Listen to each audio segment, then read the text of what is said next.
Fala pessoal, tudo bem? Álvaro Brizola do canal Megapixels com mais um vídeo rapidão sem firulas, dessa vez super animado para falar com vocês sobre a novíssima câmera da Sony, a Sony ZV-E10 Mark II. Essa belezinha aqui é uma atualização incrível da já popular Sony ZV-E10 Mark I, a qual já tem review e tutorial aqui no canal Megapixels. Inclusive nós temos um curso completo da Sony ZV-E10 Mark I, é o nosso primeiro link na descrição.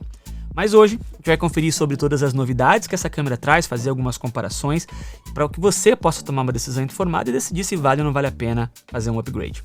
E é sobre isso que a gente vai falar hoje. Tá interessado? Vamos nessa. Ok pessoal, antes mesmo da gente começar com a minha apresentação formal lá no meu estúdio, que eu ainda vou fazer, como essa daqui é uma câmera de vlog, eu achei que já valia a pena começar fazendo um teste de vlog mostrando a configuração mais potente dessa câmera.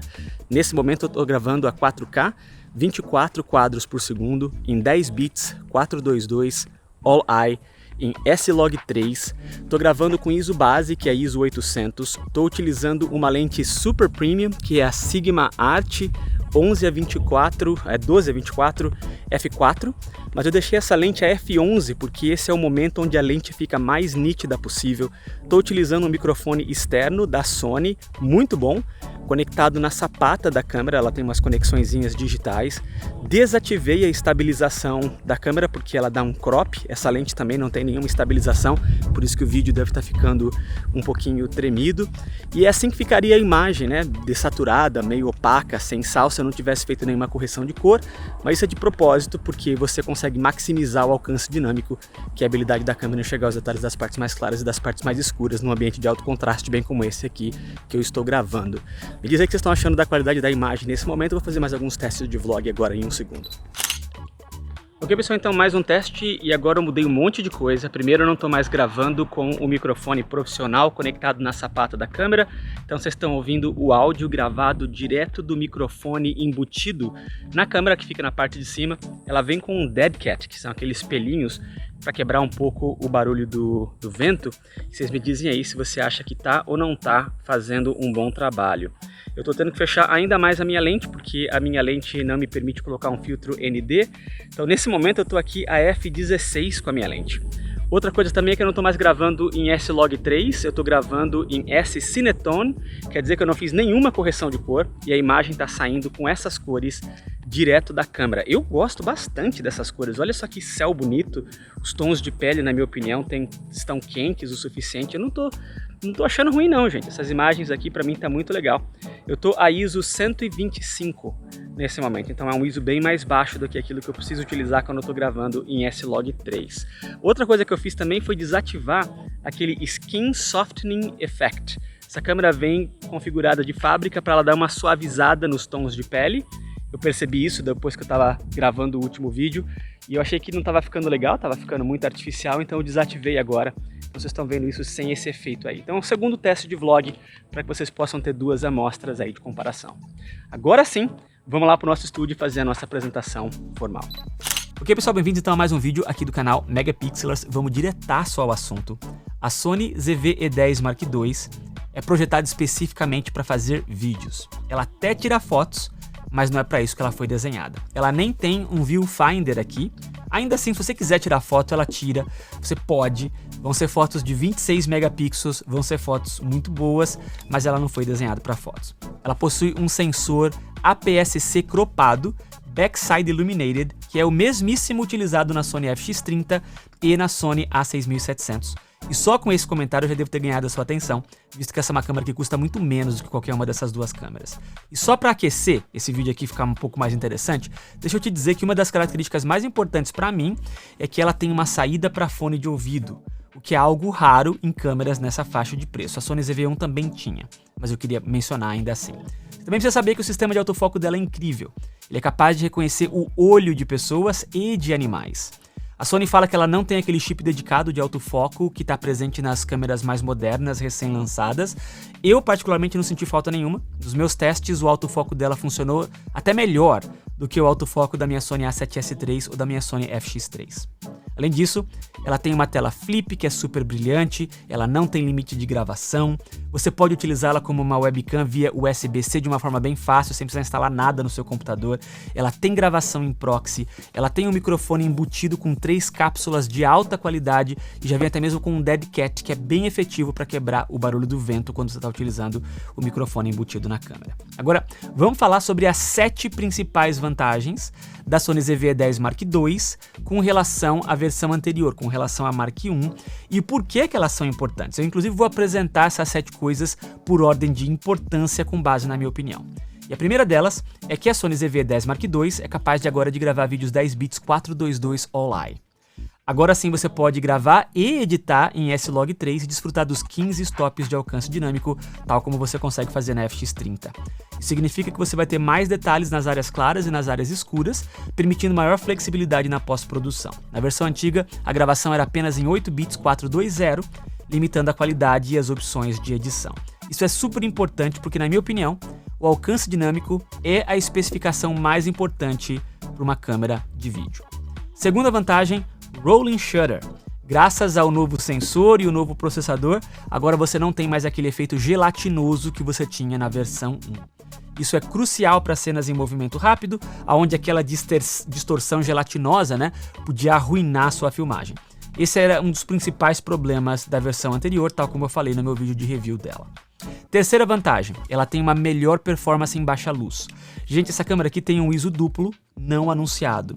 Acho que a Sony não quis anunciar que ela tinha um ISO duplo para não deixar as pessoas que compraram a Sony FX30 aborrecido, Mas com base nos meus testes, a imagem fica muito mais limpa quando você muda de ISO 2000 para ISO 2500. Eu acho que essa câmera tem um ISO duplo a 800 e 2500, tal como acontece na Sony FX30. E se você estiver gravando em S-Log3, claro. Isso significa que você pode filmar em condições de pouca luz, com menos ruído e melhor qualidade de imagem. Obviamente a versão anterior não tinha nada disso, e a imagem já começava a ficar ruim a partir de ISO 3200. Com essa câmera aqui, eu iria sem dó até ISO 12800 e a imagem vai ficar praticamente perfeita. Quarta vantagem, essa câmera aqui agora tem uma bateria NP-FZ100, que é a mesma bateria utilizada na FX30, na FX3, na 7S3 e assim por diante. De acordo com os meus testes, ela proporciona 2 horas e 10 minutos de gravação contínua, e isso é ótimo para longas gravações sem você ter que ficar trocando de bateria o tempo inteiro.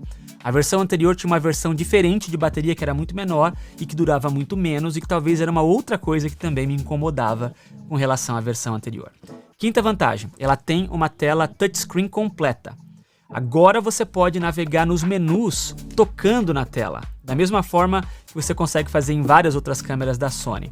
Inclusive o menu dessa câmera é o mesmo menu que você encontra na Sony A7S3 e na FX30. Isso torna a operação da câmera muito mais intuitiva e rápida. A versão anterior permitia touch só para escolher o ponto de foco. Você não podia tocar na tela para navegar nos menus, você dependia dos botões para conseguir navegar nos menus. E os menus da câmera antiga eram um menu antigo, super complicado, bem menos intuitivo. Então a operação dessa câmera aqui vai ser muito mais fácil do que a versão anterior. Então é uma coisa bem importante na minha opinião. Sexta vantagem, essa câmera aqui grava agora em 4K 60 quadros por segundo. E ela grava isso, porém, com um crop de 1.1. O que não é ideal, eu sempre falo que uma câmera de sensor cropado não devia ter crop nenhum, mas 1.1 de certa forma acaba sendo um pouco aceitável. E ela faz isso como um oversample de 6K. Na verdade é 5.6K, porque tem um crop de 10%, mas ainda assim eu falo que é 6K que é próximo o suficiente. Quer dizer que você vai poder capturar vídeos com altíssima resolução e com a suavidade que você precisa para movimentos rápidos, principalmente quando você quer fazer câmera lenta ou quando você quer fazer vlogs dinâmicos ou quando está filmando esportes. Cenas de ação também, isso vai ser bastante útil. A versão anterior gravava no máximo a 4K 30 quadros por segundo. Ou seja, na versão anterior você não conseguia fazer câmera lenta em 4K. E além disso, você tinha um crop de 1.23, o que aí, na minha opinião, não é aceitável. Sétima e última vantagem que vale a pena mencionar dessa câmera com relação à versão anterior é que agora o acesso ao cartão de memória é aqui pela lateral, facilitando a troca rápida dos cartões de memória entre filmagens. O que você vai precisar, porque como essa câmera grava a 4K 60 quadros por segundo em 10 bits 422 All-I, você vai consumir muitos dos seus cartões de memória porque os arquivos vão ser gigantes. Vão ser mais fáceis de editar no seu computador. mas ainda assim vai ser gigante. E aí ter a conexão de cartão de memória aqui pela lateral é algo que, na minha opinião, é uma adição muito bem-vinda. Eu cheguei a reclamar disso, porque na versão anterior, a entrada do cartão de memória era aqui junto com a bateria. Como essa bateria aqui é muito maior, acho que não tinha espaço para isso, e a gente deu sorte de que agora a entrada do cartão de memória é aqui pela lateral. Mas, gente, a verdade é que, ainda que eu tenha elogiado tanto até agora essa câmera, nem tudo é perfeito. E eu preciso contar para vocês que estão pensando em gastar $1.000, sabe-se lá por quanto que essa câmera vai chegar aí no Brasil, e aí $1.000 sem a lente, só o corpo, né, como eu estou mostrando aqui. É importante que você entenda quais são as desvantagens também dessa câmera para que você possa tomar uma decisão informada. Então, eu vou listar quais são essas desvantagens com base naquilo que eu acredito ser a minha ordem de importância, tá? Mas não é que eu tô falando mal da câmera, para você entender antes de fazer um investimento caro. Ok, pessoal, vamos bater um papo agora sobre a característica, a especificação, que na minha opinião vai fazer o maior número de pessoas se afastar de comprar essa câmera, que é a questão do superaquecimento. Eu não fiz nenhum teste muito científico, mas fiz vários testes bem práticos e essas são as minhas conclusões. Gravando de uma forma normal, seja dentro do meu estúdio ou num ambiente externo, mas com a câmera protegida do sol, né, na sombra, gravando a 4K 24 ou 30 quadros por segundo, mesmo no seu codec mais exigente, que é 10 bits 422 All-I, a câmera não superaqueceu nenhuma vez. O cartão de memória encheu, a bateria acabou e ela não superaqueceu gravando nesses modos. Porém, com a mesma configuração de câmera, se eu estiver gravando com a câmera diretamente exposta ao sol ou num local muito quente, como por exemplo dentro da minha garagem, aí a câmera superaqueceu todas as vezes. E eu fiz vários testes para tentar achar qual que era o número de minutos a partir do qual ela superaquecia, mas a variação era muito grande, por isso eu não vou falar qual que é a média. Mas eu vou te dizer que teve casos em que a câmera superaqueceu depois de 20 minutos, gravando continuamente, quando ela estava num ambiente muito quente ou quando ela estava diretamente exposta ao sol. Gravando a 4K 60 quadros por segundo, a história é um pouco diferente. A câmera superaquece o tempo inteiro. Mesmo que eu esteja com ela debaixo do meu ar-condicionado soprando gelado em cima dela, ela vai superaquecer depois de 15 a 20 minutos todas as vezes. Isso significa uma série de coisas. Vamos pensar aqui o que significa, tá?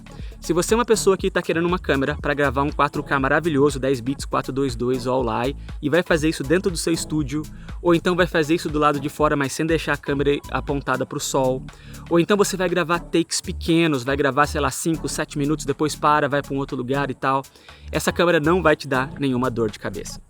Se você é uma pessoa que vai fazer 4K 60 apenas para pequenos bursts, para fazer câmera lenta de uma cena aqui, uma cena colar e depois para e volta para 4K 24 quadros por segundo, essa câmera não vai te dar nenhum problema. Se você é uma pessoa que não se importa de gravar em 1080p, quando você não precisa ficar dando zoom digital na sua edição, você pode comprar essa câmera porque ela não superaquece nunca em 1080p. Porém, se você é uma pessoa que vai gravar eventos, ou como por exemplo casamentos, onde você tem que gravar continuamente a 4K 60 quadros por segundo, para que você possa dar um zoom digital na sua edição quando você precisa, mudar a sua composição, ou quando você precisa ter a oportunidade de fazer câmera lenta na hora que dá na telha. Quando, por exemplo, você está gravando um esporte, por exemplo. Essa câmera, então, não é para você. Porque gravando a 4K 60 quadros por segundo, ou no ambiente externo com a câmera exposta ao sol, ela vai superaquecer o tempo inteiro.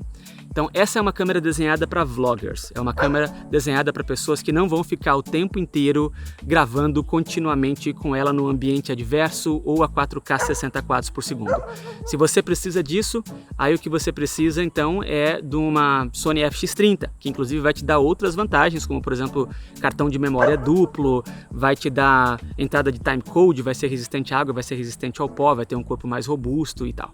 Então é importante entender essas limitações antes de comprar uma câmera cara como essa para poder tomar uma decisão informada. Primeira desvantagem é que ela não tem um slot duplo para cartão de memória. Isso pode ser um problema para filmagens de eventos importantes, como por exemplo casamentos, onde a redundância é essencial para evitar a perda de dados. Para esse caso, então, se você precisa de cartão de memória duplo, aí você precisa de uma câmera como, por exemplo, a Sony FX30, que vai ser mais caro. Então, essa câmera aqui só tem uma entradinha para cartão de memória. Segunda desvantagem, ela não é selada, ela não é resistente à água e ela não é resistente ao pó. E essa falta de selagem significa que a câmera não é ideal para filmagens em condições adversas, como por exemplo quando estiver chovendo, quando estiver num ambiente muito empoeirado. Isso vai limitar a versatilidade dessa câmera para filmagens ao ar livre. E como essa é uma câmera supostamente desenhada para vlogs, essa é uma desvantagem bem significativa. Se você estiver pensando mais uma vez em gravar casamentos, não ter o cartão de memória duplo e não ser selada talvez seja um deal breaker para você. Se você estiver gravando um casamento ao ar livre e começar a chover, você não pode falar para a noiva que você deixou de filmar porque senão ia estragar sua câmera. Você precisa de uma câmera que vai te permitir continuar gravando. Outra desvantagem é que essa câmera não possui IBIS. Ela não tem In-Body Image Stabilization. Ela não tem estabilização no sensor. O sensor dela é fixo. Ela possui uma estabilização digital. Só que essa estabilização digital, ainda que boa, eu gosto dela, ela cropa a imagem. E eu sempre falo que um sensor cropado não devia ter crop adicional nenhum. E se você usar a estabilização digital, ela vai cropar no sensor e vai ser até bastante. Além disso, quando você ativa a estabilização digital, ela limita o ISO. Não sei porquê, mas você não pode ir até o range final do ISO quando você utiliza a estabilização digital. Isso é um problema para cenas em movimentos. A estabilização ótica do IBIS é sempre preferível para que você tenha uma imagem mais suave, sem ter crop nenhum. Então você vai precisar utilizar lentes que sejam estabilizadas, ou vai ter que usar essa câmera num gimbal, ou num tripé, ou num monopé, alguma coisa para estabilizar a imagem dessa câmera. Mais uma desvantagem é que ela não grava vídeos em 4K até 120 quadros por segundo. E muita gente gosta dos 120 quadros por segundo. Se você precisar fazer uma cena de super slow motion em alta resolução, o que eu imagino que seria interessante para esportes, né? Você quer fazer um movimento, mostrar precisamente o movimento, né? É aí que você vai usar 4K 120. Aí você vai precisar de uma outra câmera, como por exemplo a Sony A6700, que oferece esse recurso. Mas obviamente ela é muito mais cara. Além disso, ela tem muito menos botões e rodinhas e algumas outras desvantagens com relação ao corpo. Então, se você gosta de fazer os ajustes mais rápidos durante a gravação, você vai sofrer um pouco com isso, porque tem muito pouco botão aqui para você poder customizar. Quando você tem menos controles físicos, você vai passar mais tempo navegando nos seus menus. E uma outra coisa é que a saída de HDMI dela é micro HDMI. E se você acompanha aqui o canal, você sabe que eu sempre reclamo quando uma câmera é lançada com uma saída de HDMI micro. É uma saída frágil, e se você não tomar muito cuidado, você vai danificar a sua câmera e ainda vai talvez prejudicar a sua gravação se você estiver gravando externamente. É claro, gente, que eu não sou louco, né? Olha o tamanho dessa câmera aqui. Eu consigo entender que ia ser bem difícil achar um espaço para colocar uma saída de HDMI de tamanho normal. Eu entendo isso, mas ainda assim é muito ruim ter uma saída de HDMI micro, tá bom? Então, pessoal, essas são as principais novidades e as principais comparações com outras câmeras, conforme a gente foi mencionando no vídeo, com relação à Sony ZV-E10 Mark II. Na minha opinião, as vantagens superam em muito as desvantagens. Especialmente se você está procurando por uma câmera focada em vídeo, com alta qualidade e com recursos avançados. E visto que ela custa $1.000, eu a batizo neste momento como a melhor câmera custo-benefício em 2024 para gravações de vídeos. Mas isso só é uma verdade desde que você não precise do selamento, ou de redundância, ou de IBIS, ou não precisa de metadata dentro da câmera. Se você precisar de coisas mais avançadas, você vai precisar de uma câmera mais avançada. Mas a minha opinião importa muito menos do que a sua opinião. Então eu quero saber de você o que você achou dessa câmera e se você pretende ou não pretende fazer o upgrade. Se não ficou claro, eu acho que vale a pena fazer o upgrade entre a Sony ZV-E10 Mark I para a Sony ZV-E10 Mark II. Mas mais uma vez, essa é só a minha opinião, eu quero saber a opinião de vocês. Então, se você gostou desse vídeo, não se esquece de se inscrever no canal, de me deixar um like, de compartilhar esse vídeo com outras pessoas, me deixa um comentário pra gente interagir. Mas é isso aí por hoje. Eu vou ficando por aqui, um forte abraço, até a próxima.